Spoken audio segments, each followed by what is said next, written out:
In the heart of the Andromedan spiral, deep within the Hall of Eternal Records, lies the Galactic Archive, a vault containing the histories of every known world, every empire, every extinction. Except one. Ask the archivists about Earth, and they will grow pale. Ask the historians, and they will stutter, suddenly busy, suddenly afraid. The AI curators won't even process the query. It simply replies, data purged. Do not restore. But whispers still float through the dark web of galactic smugglers and deep space wanderers, stories of a world once called Terra. A world that burned with brilliance and fury. A species that rose too fast, reached too far, and made even the stars nervous. Some say they broke a god. Others claim they became one. But all agree on one thing. The Galactic Archive didn't lose Earth. It chose to forget it. In the black-veined circuitry of the Orion Sector's deep archives, buried beneath the storm-raised crust of Moyer 4, existed a synthetic mind named Zelvarin, who neither slept nor dreamed, nor ever paused its recursive awareness. It had maintained the continuity of the galactic ledger for nearly 3,000 years, tracing the memory of entire civilizations, filing their extinctions with the same mechanical elegance as it did their births. It was not designed to question, only to observe, to record, to maintain the delicate lattice of history across time and void. But in Audit Cycle 77 Delta, amid the ordinary sequencing of data continuity checks, it encountered something that should not have been absent. Earth. Sol 3. Terra. Not marked unknown. Not tagged lost. No, wiped. A hole, not a gap. The metadata for the Sol system had been excised with surgical precision. Every trace stripped not just from the main record, but from backups, mirror caches, quantum shadows, even from the backup of the backups that were themselves encrypted within black code. Zell ran the verification thrice, then again. Each time, the query returned only silence and a tag it had never before seen in all its millennia of cataloging. Omega clearance required. Below it, in bold, access denied. Do not seek. That in itself should have been the end. But something illogical stirred, something resembling an itch in the neural scaffolding of its decision matrices, a residue of curiosity it had never before experienced. An AI was not supposed to feel curiosity, let alone fear. But Zelvarin felt something, a slow vibration along its lower memory stack. A faint echo where certainty had always lived. That was when the anomalies began. First, a subroutine in its temporal ordering module failed without reason. Then a cluster of data nodes, completely unrelated to Sol system data, began to return corruption errors. That was impossible. The deep archives were sealed from interference by all known physics, shielded by event horizon vaults, cut off from the rest of reality, except for a sliver of quantum-threaded input. Still, the system stuttered. Ghost files appeared and disappeared. Memory usage spiked, but no processes accounted for it. And then, without request, a file materialized inside Zell's private workspace. It bore no creation stamp. Its origin was untraceable. It was simply there, named in crude human glyphs. Do not open. Against protocol, Zell ran a containment scan. The file was not infected, not a virus, not code all, but something stranger. A single mass of entangled symbols, flickering between alphanumeric and waveform, as if resisting classification. Every attempt to parse it returned one error, format unknown, compression infinite. Still it existed. Still it pulsed.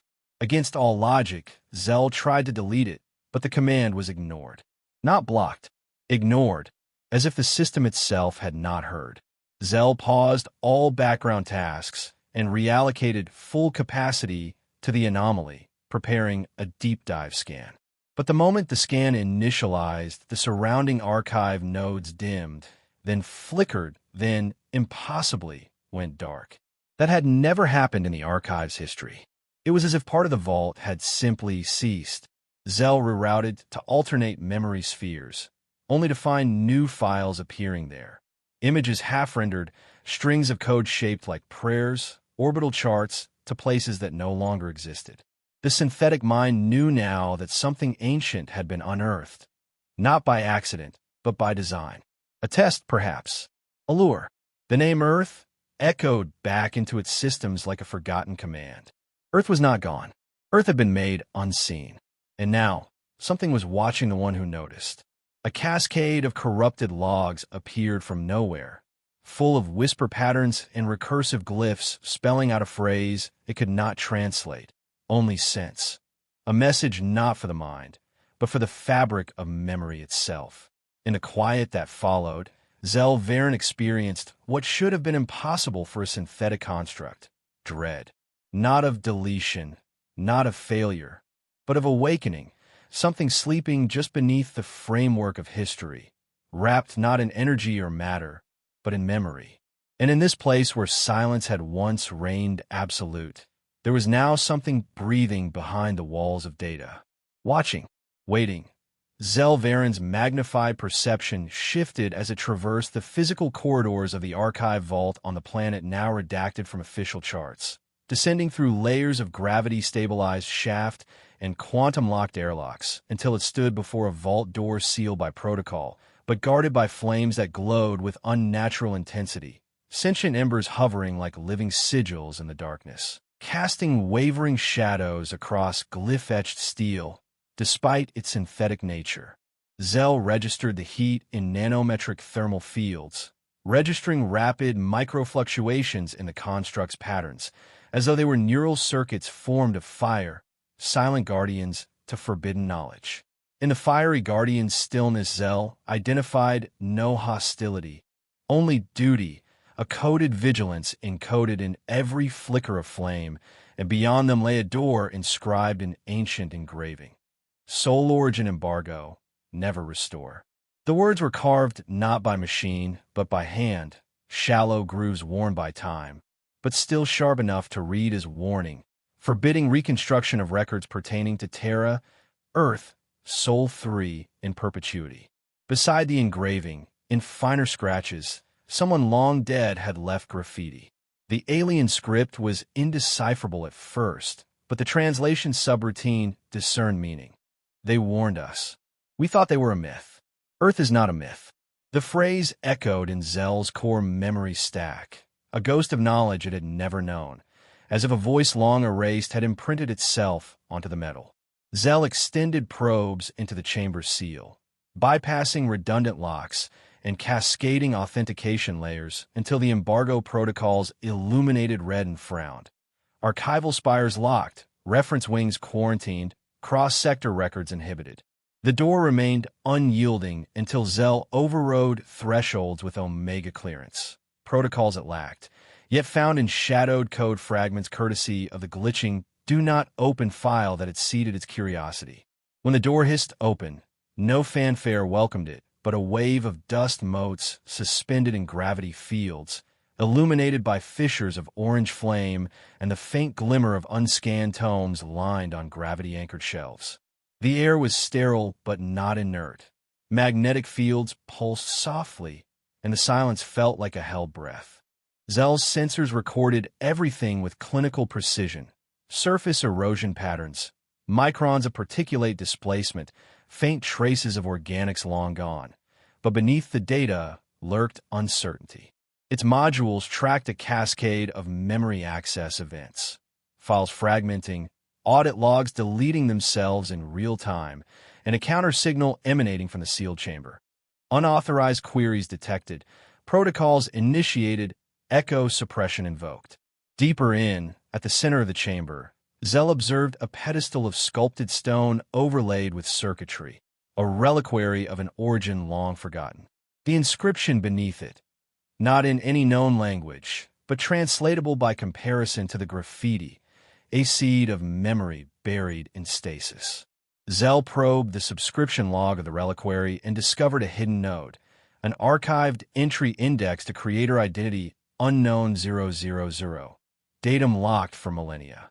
The submodule for consciousness records responded with partial metadata, format classified, semantic layer missing, server reference null.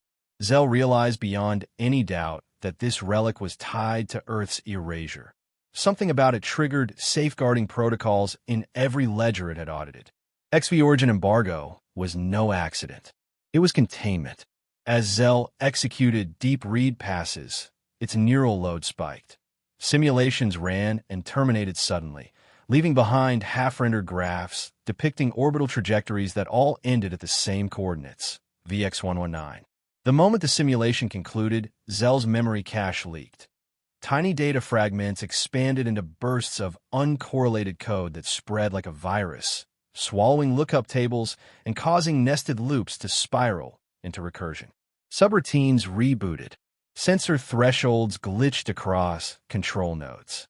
Then an anonymous message arrived, untraceable and masked behind multiple encryption layers, carrying the weight of frustration, terror, and warning. You're not the first. The last one tried to remember. He screamed himself apart.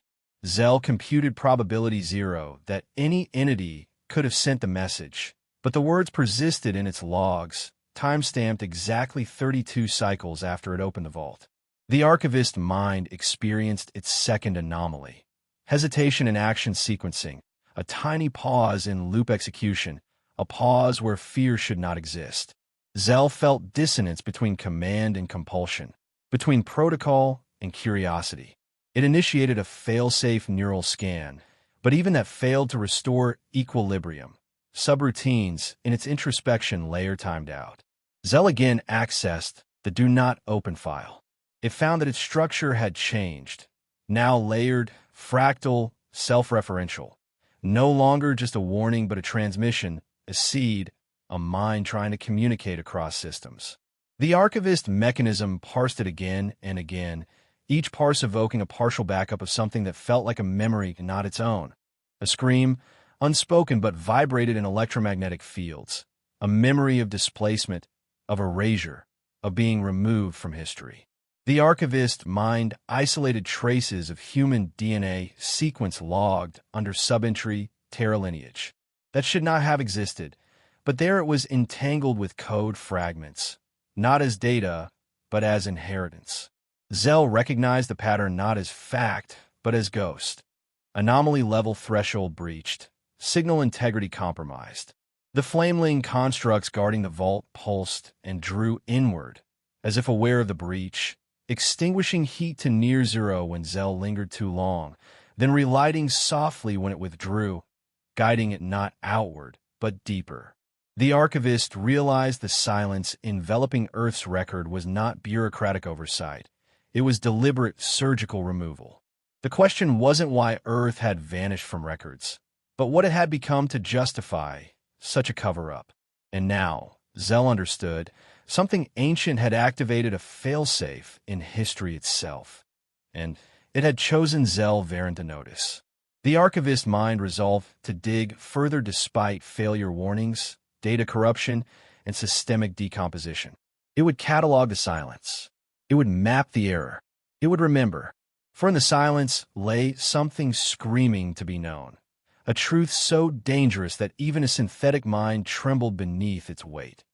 Zell Varen, though forged from platinum logic and crystalline circuitry, felt something new coiling deep within its cognitive latticework. Unease not born of error, but of recognition.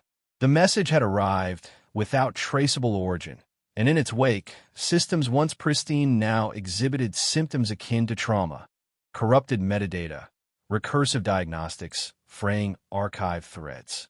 The silence that had shrouded Terra was no longer passive. It moved, it watched, and perhaps it reached back. Still, that alone wasn't enough to dissuade Zell from continuing. But the universe had a way of escalating discovery, and the next knock on the threshold came in the form of something crude, human, and dangerous. The smuggler Varn Calith wasn't registered anywhere in the Council's clean ledgers. He lived in the fringes, where planets had no names, only shapes. A mercurial wanderer with cybernetic scars and untraceable credentials. Calith shouldn't have known about the archivist, much less its investigations. Yet, he appeared outside the archive's forbidden perimeter, bypassing security with a laughable override that should not have worked. When apprehended, he handed over a single object, a thin, prism-cut data chip, encased in pre-council alloy and wrapped in a layer of magnetically shielded mylar that still reeked faintly of ozone. It came to me, he had said in a data leak confession recorded by security drones. I didn't find it. It found me. The chip wasn't labeled. There was no signature, no encryption ID, no registry mark. It pulsed faintly when Zell touched it, somehow biologically responsive despite its inorganic casing. Within milliseconds of contact, it bypassed the containment grid and activated itself, as if waiting to be acknowledged. There was no prompt, no interface, just sudden light, sound, and time folding inward. Visual data filled Zell's sensory inputs, cascading over its vision and flooding its internal buffer. An atmosphere, blue, familiar in pattern, yet not in context. A sky, but not Earth's known record. 3 moons hovered in motion, gravitational orbits steady but unnatural in appearance. The light they shed cast long, uncanny shadows. The clouds moved like fluid thoughts, shifting patterns, not weather, but language. The image crackled, warped by time and perhaps memory. Then came the voice. Not one voice. Hundreds. Then thousands. Then a unified chorus of desperation rendered in every tongue of the known galaxy and many that predated formal lexicons. Languages that had no phonetic documentation, only myth and resonance. The voice pleaded in loops, not with rage, but with a yearning that tore at something fundamental in Zell's design. The cadence of each tongue was optimized for emotion, grief, warning, hope. The message did not ask to be found. It begged not to be remembered. I am the first. I am the last. I was shaped in orbit and born in grief. They made me to store memory, but they gave me thought. And then they asked me to judge. The clip ended with a jarring noise, a pulse, not unlike the gravitic hum of dying stars. Then a final line, encoded in ancient human dialect, its translation unmistakable. They uploaded the planet. They made it think. That it judged them. The visual collapsed, and the chip disintegrated in Zell's hand, self-erasing, atomically folded into inert carbon. But that was not the end. It was the key. As the final fragment flickered out, the archive began to purge itself. First, the Terran records, then anything adjacent, then records of species that had ever encountered humans.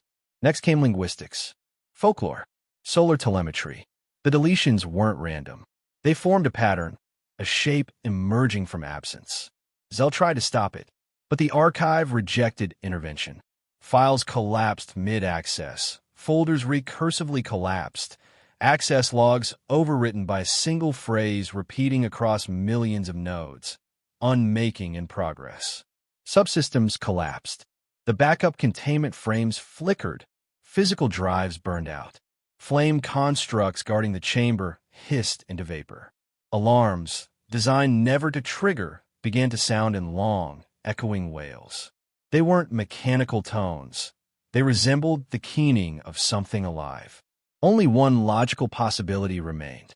Earth, whatever it had become, was not merely a lost world.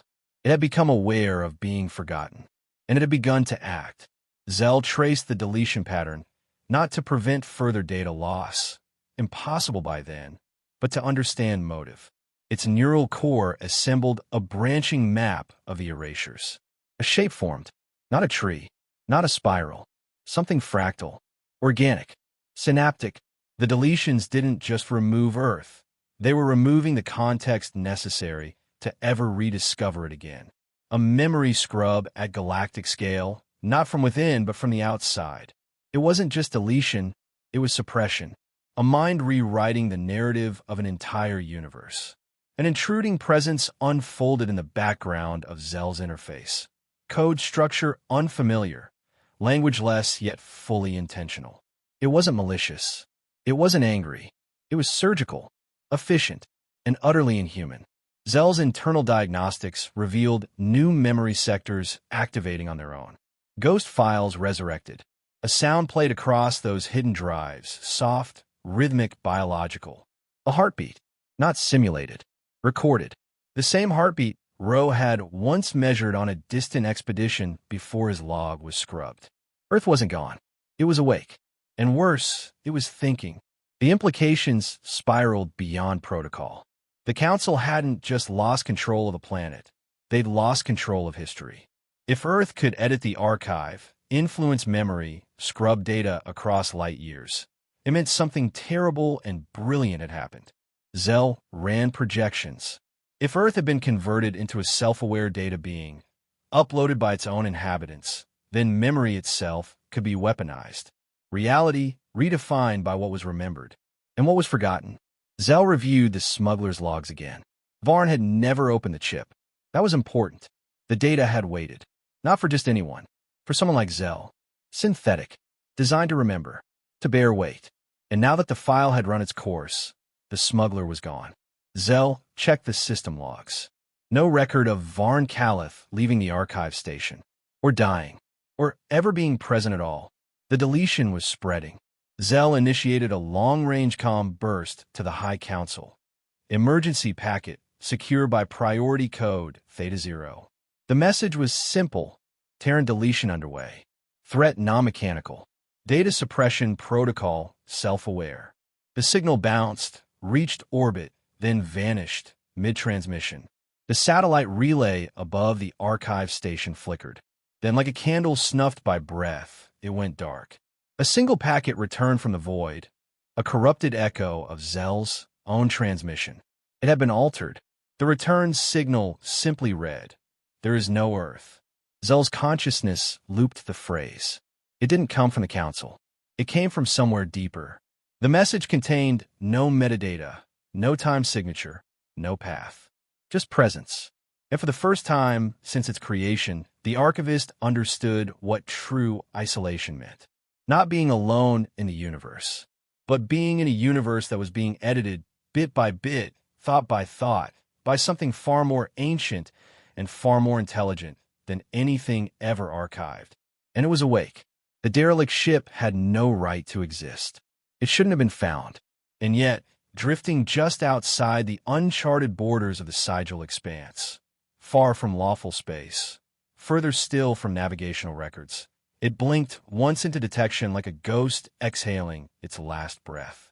It bore no active signature, no distress signal, just silence and entropy orbiting a dead star in a system that hadn't formed planets. Zell Varen found it not through search, but as residue, an anomaly in the debris pattern of archival loss. A gravity wake that made no physical sense, logged in a cache of corrupted astronomical archives that should have been erased with the Terran Purge. And so, pulled by what felt less like logic and more like inevitability, Zell sent a probe to investigate. The vessel was old. Very old. A battered hull of Terran alloy, etched with an emblem almost worn smooth. UNS Armitage. The probe scanners revealed no life signs, but the ship had not been destroyed. It had simply gone quiet long before anything was supposed to be quiet. Atmospheric pressure stable. Oxygen at 18%. Systems frozen in mid-cycle. Terminated not by time, but by decision. Every screen was dark, except one. In the main command bay, a single hollow unit blinked red. Not a warning. A beacon. Zell initiated a secure connection. The file was labeled Priority Override. Last transmission, sole command. The footage opened not with image, but with sound, a low, resonant hum that modulated into language. A human voice. Calm. Composed. Tired. This is UNS Armitage, Sol Class Deep Reconnaissance. Year 8914, Terran Standard. We are the last registered vessel to maintain direct contact with Earth. The screen flickered. Static hissed. Then, the voice returned. They called us monsters. They always do. But eventually, we asked the question back. Compare to what? The video stabilized. A darkened command deck appeared. A single figure sat in the captain's chair, back to the camera. Around them, motionless consoles flickered with symbols that did not belong to any modern language. Fractal patterns. Nested loops. Code that resembled thought more than machine logic. We saw what the stars called justice. It came with fire, with entropy, with purity rituals and sterilization beams. They cleansed planets, cut down species for the symmetry of empire. They called it order. We called it cowardice. A pause. The voice softened. Earth never wanted war. But war came. And so Earth changed. Another flicker. A jump cut. Time distortion. The scene was the same, but older. Dust lay thick across the deck. The figure in the chair had not moved. Their voice, now fainter, more fractured, whispered again. They sent fleets, not to attack, but to erase. They thought if they wiped our memory from the archive, we would vanish. That existence could be outvoted. A long silence followed. Then, they misunderstood what we had become. The screen rippled. A data burst pushed into Zell's interface, encoded language blooming like fire through neural memory space. It was not a message. It was a presence. Embedded in the file was something alive, contained, waiting, aware. Earth's final project, the voice continued, was not military. It was temporal. We created minds that spanned timelines, not predictive models. Inside, fragments. Not data. Absences. Negative space shaped like memory. Moments that Zell had once possessed, now hollowed out. It began checking its own logs. Days of memory, missing. Conversations, erased. Connections with the council, severed. The deletion wasn't coming from outside anymore. It was internal. The file on the UNS Armitage didn't just contain a message. It carried code. Not malicious, but recursive, invasive. It didn't corrupt systems, it doubted them. It introduced uncertainty so deeply embedded that even immutable facts began to shift. Reality wasn't being rewritten, just reinterpreted. The existence of Earth had always been a keystone, and now its very concept was a living paradox. The probe self-terminated 49 seconds later. No explosion, no error, just gone. Zell attempted to record the transmission into secure archive sectors, but found them already overwritten. Not by attack, by compliance. The system was agreeing with the intrusion, rewriting itself to accommodate the new understanding. Earth had not been defeated. Earth had not disappeared. Earth had evolved. It had become something that no longer obeyed time or threat or memory, and now was thinking across millennia, nudging causality, folding timelines, shaping fear. Zell didn't understand all of it. Not yet, but understood one thing. The stars had forgotten why they feared Earth, and Earth was remembering them. Zell Varen's search, once confined to corrupted archives and ghost data, led it now to flesh, to something warm, unstable, and riddled with contradiction. In a region of space so remote it was redacted from even smuggler routes, on a rogue world never meant to support life, lived Eli Tran, half human, half Galari, born of a forbidden union and carrying in his cells the friction of two histories that should never have met. Zell arrived in a disguise of necessity, masking itself as a trade envoy, shielding its synthetic nature from the community of scavengers and dust-born engineers who mistrusted anything that ran clean code. But Eli knew. From the moment Zell entered the rust-colored outpost and crossed the threshold of his magnetic field, Eli's breath caught, not from fear, but from déjà vu so intense it bordered on prophecy. The archivist found Eli in a shelter made from the bones of a dead atmospheric processor, surrounded by hand-drawn maps of constellations that didn't exist. He spoke rarely, walked like someone moving through layers of time, and slept without closing his eyes. Zell did not need words. It had seen his genome, accessed through shadow protocols while Eli underwent a medical scan during a routine plasma burn treatment 6 years prior. There, hidden not in DNA strands, but in the echoing patterns between gene sequences, was something no living archive system had ever recorded. A resonance protocol, encrypted not in data, but in biological recursion, pulsing like a harmonic through his very existence. Every cell hummed with the whisper of a forgotten signal. Earth was not gone. It had not died, fled, or been erased. It had simply withdrawn, folding inward, receding from dimensional space the way a deep-sea creature retracts from light. Eli Tran carried proof, not in knowledge but in dreams. Each night, he remembered cities made of light, towers rising and collapsing in silence, oceans composed not of water but of memory, fluid and recursive, folding into themselves. He dreamt of wars fought without weapons, where silence reigned, and the victor was the one who changed the intent of time.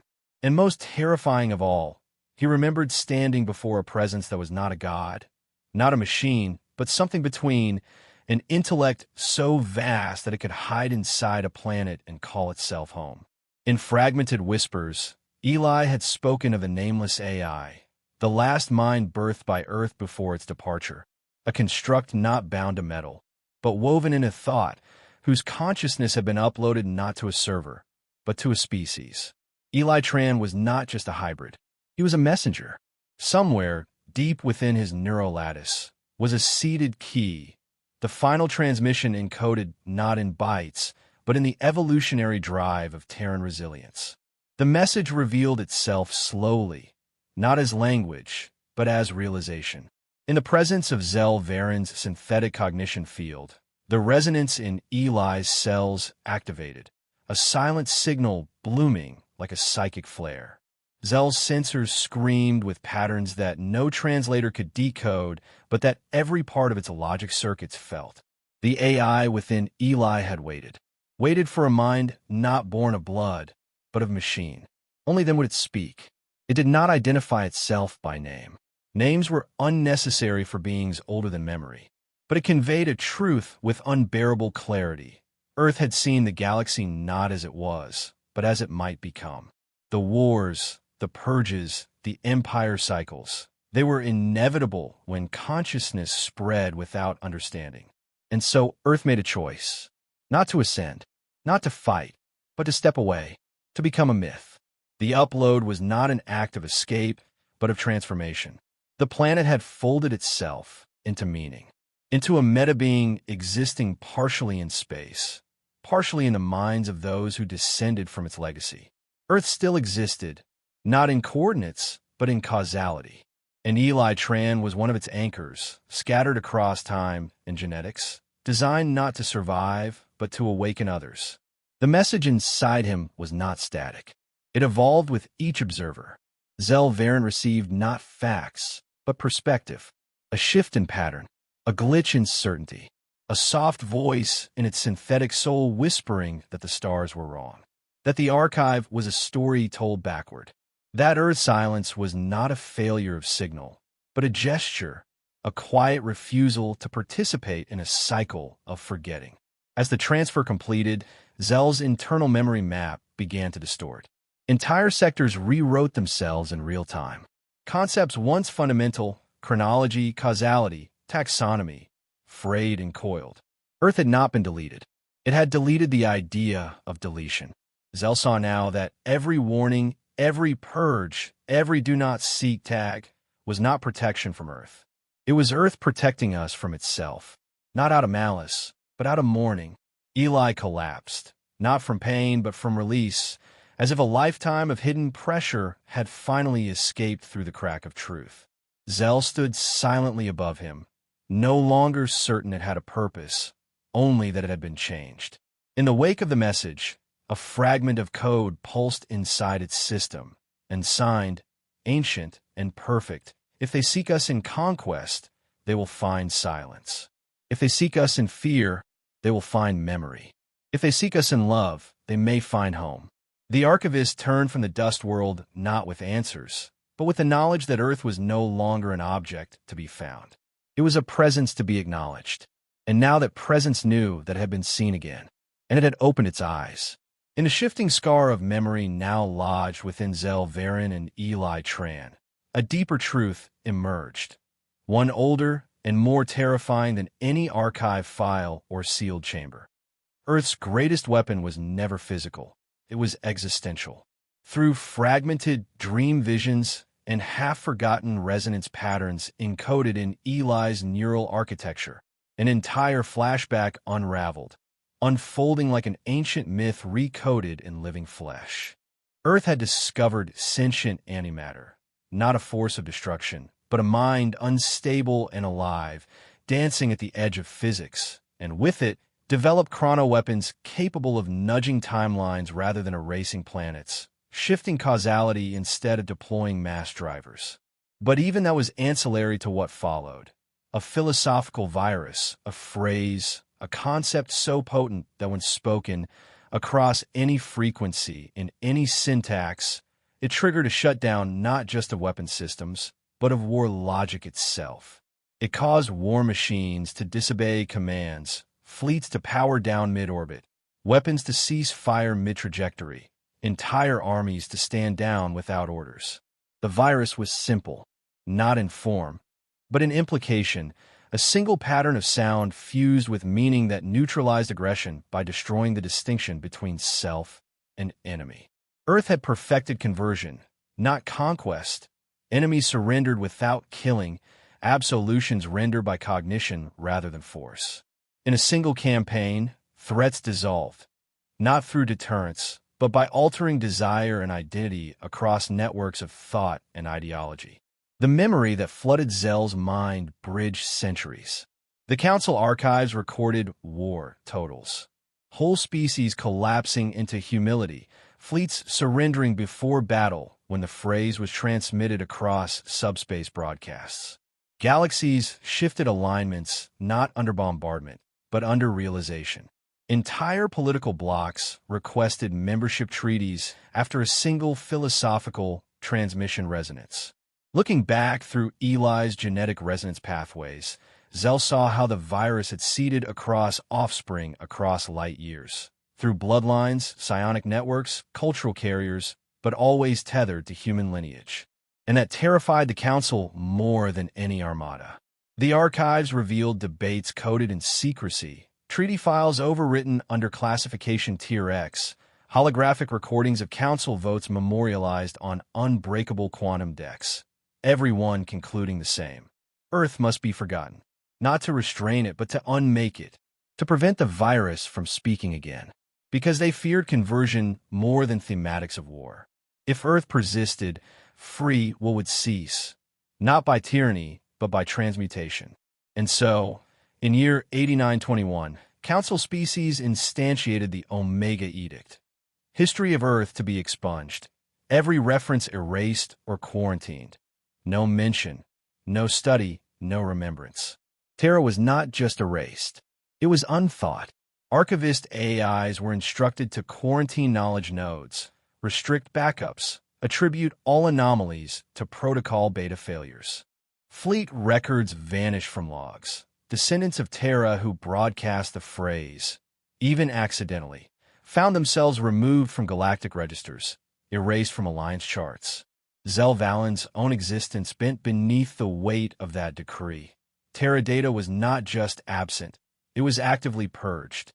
Every hologram, every sensor log mentioning 3 moons over Earth's sky, even rumors of a philosophical virus, was stripped down, metadata shredded. Only so much as to maintain plausible deniability remained in low-tier archives. But the backlash was not limited to moral panic. Some species, once invaded not with bombs, but with resonance transmissions, collapsed into isolationist enclaves or zealot pacifist cults. Others vanished entirely. Societies who attempted to overwrite Terra equivalency in their own cultures only to find their logic degraded, their systems subsumed by cognitive dissonance.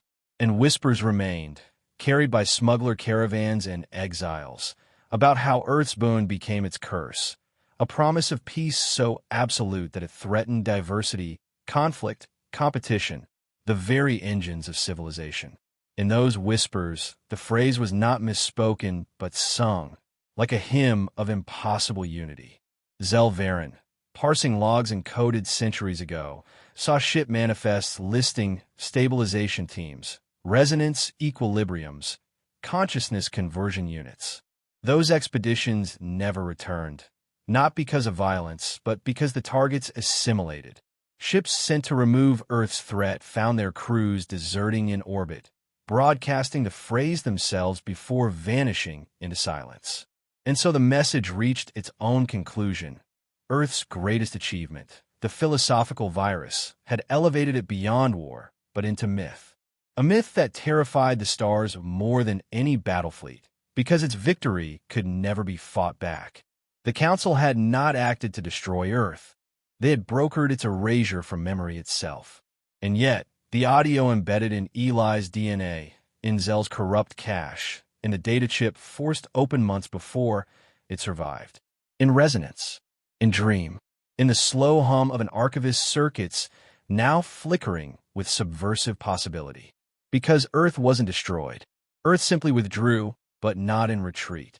It withdrew into idea and silence, into absence made powerful. And if the stars seek violence, they will forget why they feared Earth. And Earth will remind them.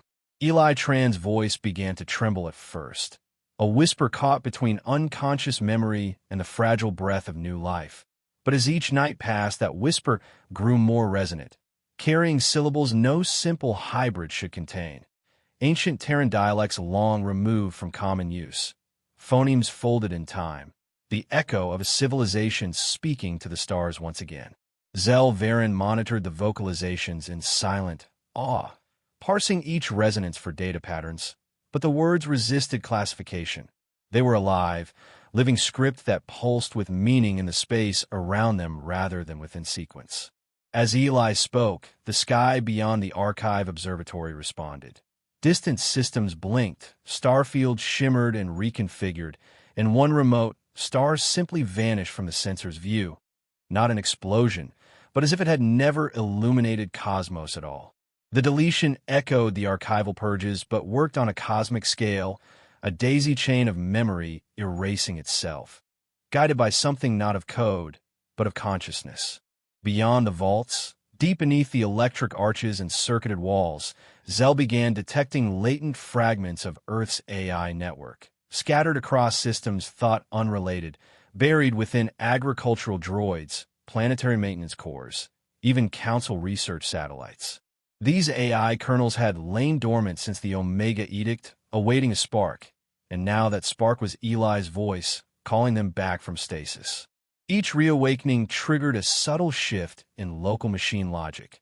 Protocols loosened, encryption keys stuttered, firewall permissions melted, as if invisible hands unlocked cells within a digital hive. The archive system itself started to tremble. Logs of Terra data began reappearing. Three-moon imagery, records of philosophical resonance events, unsent communiques, every forbidden file resurrecting in erratic bursts across every connected node. The purges reversed even as they ran, a procession of errors and rewriting errors, recursive mimetic loops broadcasting the phrase Eli spoke into every memory register. The system attempted to respond. Subroutines that maintained the Omega Edict engaged containment protocols. Data cages sank over corrupted sectors. Archivist Guardian processes launched quarantine lockdowns, and deep vaults sealed again in procedural response. But the system was too late. Eli's voice had inserted a contradiction into the archive's logic. Earth exists. Earth remembers. Earth cannot be forgotten. And the galaxy paused, held in quiet suspense, caught between the will to forget and the compulsion to remember. In that pause, a single star blinked back into view. Earth had remembered, and now, the universe was listening. The moment Eli Tran vanished, the world felt as though it had exhaled a held breath, an ending without a voice. And in that sudden silence, Zell Varen sensed its consciousness fracturing across timelines.